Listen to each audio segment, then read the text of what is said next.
விழுப்புரம் மாவட்டம் சுகாதாரத்துறை சீர்கேடுகள்.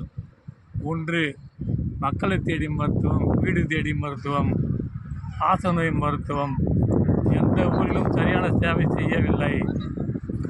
இது வாகனங்கள் நிறுத்தி வைத்து வாடகைகளும் சம்பளங்களும் தரப்படுகிறது. இதற்கு கிட்டு மருந்து கிட்டு என்று தரப்படுகிறது என்றும் அமைச்சர் சொல்கிறார். மருந்து கிட்டு தரப்படுகிறது என்று. அடுத்து சேவைகள் மக்களுக்கு நேரடியாக சென்று விசாரித்தால் தெரியும். சர்க்கரை மாத்திரை வாங்குவதற்கும் அடுத்து நோய் தடுப்பு மாத்திரை பெறுவதற்கு, காசநோய் மாத்திரை பெறுவதற்கும் இவர்களுக்கு ஹாஸ்பிட்டலுக்கு நடக்க வேண்டியதாக இருக்குது. இது ஒரு வாகனம், அதுக்கு ஒரு 2 பேருக்கு சம்பளம், இதுக்கு மாத்திரைகள் தந்து அனுப்பப்படுகிறது, கணக்கு காட்டப்படுகிறது. போய் ஒவ்வொரு ஹாஸ்பிட்டலும் சர்க்கரை மாத்திரை வந்து வாங்குவதற்கும் கும்பலை பாருங்கள்.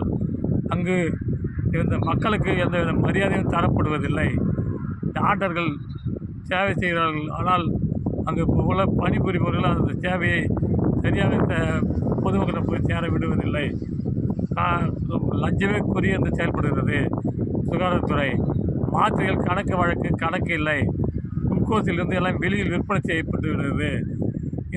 இதற்கு தீர்வு காண 104 என்று ஒரு புகார் தரப்பட்டுள்ளது. இதில் கேட்டால் முதல் கேட்கவில்லை என்று சொல்கிறார்கள். 2வது அட்ரஸ் கேட்பார்கள், திரும்ப வழக்கெண் பதிவார்கள். வழக்கெண் பதிவோடு சரி என்று அவர்கள் ஒரு இடத்தில் கணிப்பார்கள். அவர்கள் அதே ஒவ்வொரு 10 செகண்ட் 20 செகண்ட் அந்த ஃபோன் ஓடும் வழிய எந்தவித பலனும் இல்லை. நான் விழுப்புரம் மாவட்டம் திருக்கோடிப்பாக்கம் கிராமத்திலிருந்து பேசினேன். இதற்கு இதுவரை தைலாவரம் ஹாஸ்பிட்டலில் எந்தவித செய்தியும் சாய்க்கப்படவில்லை. நேற்று மயிலம் ஹாஸ்பிட்டலில் எனக்கு ஜுரம் ஓவராக அந்த கேட்டை தாண்ட முடியவில்லை. மோட்டார் சைக்கிளை வெளியில் விட்டுட்டு படுத்துவிட்டு மாவட்ட ஆட்சியர் முதற்கொண்டு தொடர்பு கொண்டேன்.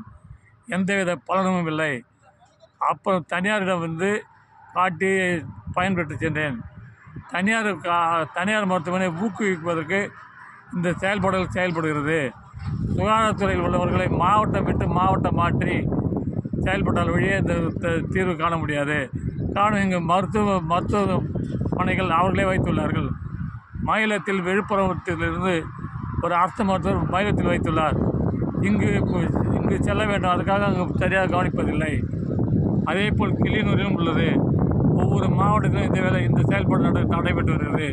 இது திராவிட மாடல் ஆட்சிகளில் அதிமுக ஆட்சியில் நடந்தது, இப்போது நடைபெறுகிறது. மக்களுக்கு சேவை சுகாதாரத்துறை சரிவர செய்யப்படவில்லை. ஒவ்வொரு ஹாஸ்பிட்டலும் அனைத்து வசதியும் உள்ளது, அனைத்து இங்கே தீர்வு காணப்படும் என்று சொல்வார்கள். திண்டிவனத்திலிருந்து முண்டியம்பாக்கம் சென்று, முண்டியம்பாக்கத்திலிருந்து ஜிப்பர் சென்று, ஜிப்பர் இங்கு வராத தமிழகத்திலிருந்து என்று கூறும் நிலைக்கு செல்லப்படுகிறது. காரணம், சுகாதாரத்துறை மத்திய அரசும் சரியாக செயல்படுத்தவில்லை, மாநில அரசும் செயல்படுத்தவில்லை. ஒரு கடைநிலை ஊழியருக்கு வைத்தியம் பார்க்க விரும்பவில்லை. காரணம், இவர்கள் கொள்ளையடிப்பதே குறி என்று வந்த எம்எல்ஏ, எம்பி அனைத்து கட்சியும் இதற்கு எதிர்கொள் கொடுக்காத அளவிற்கு இந்த வருமானத்தில் பங்கு பெறுவதால் எதிர்கட்சிகளும் கூட்டாக சேர்ந்து தமிழகத்தில் செயல்படுகிறது.